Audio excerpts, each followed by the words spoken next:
Demək, sözlərlə bağlı müqayisə cədvəlindəki səhv fikirləri müəyyən. Bax, yola görə səhv fikirlərimiz sənə haradadır? Sıxılmaq, sıxlaşanda. Bax, yoldaşlar. Sıxılmaq sözünün kökü təbii ki, sıxmaq feilidir. Çünki ıl şəkilçisi feillərə qoşulur. Sıx, ıl, maq. Elə dəzlərim, sıxlaşanda sözü. Sıx, laş, anda. Feili bağlamada, sıxlaşanda. Hər birisi feilin təsriflənməyən formasıdır.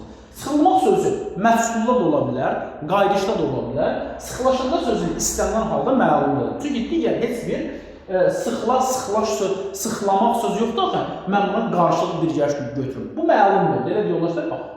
Qardaş dediklərinə bilən feili bəli. Sıxılmaq sözü bəli. Ürəyim sıxılmaq istəyir. Ürəyim sıxılır.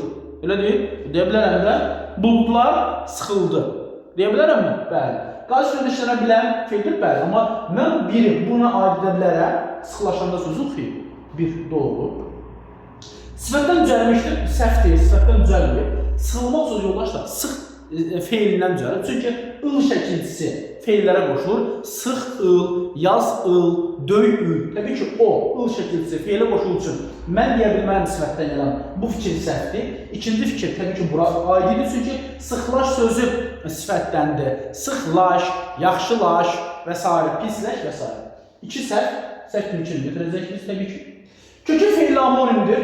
Sıxlaşanda sözü təbii ki, sıx sifətidir və həmin sifətdə feildən amonimdir. Biz üçü buraya yaza bilərik ki, çünki sıx elə sözü özü feildir. Feil feildən amonim olmaz, amma sıx sifəti feildən amonimdir. Üç də doğrudur. Məlum növdə olan feildir. Təbii ki, məlum növdədir. Bu məlum növdə deyil, doğrudur. Demək, hələ ikini yanlış götürdük biz oradan. Tərkib belə gətirə bilir. Bəli, hər ikisi tərkibləri gətirə bilər əzlərim.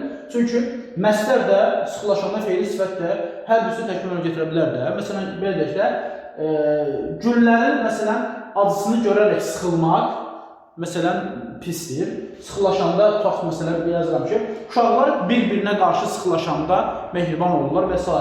Hər birisi tərkib əməl gətirə bilər, doğrudur. Sıxıntı sözü ilə eyni köklüdür. Sıxıntı sözü ilə yoldaş eyni köklü olan budur, sıxılmaq sözüdür. Amma bu, sıxılmaq sözünə sıxıntı sözünə eyni köklü deyil.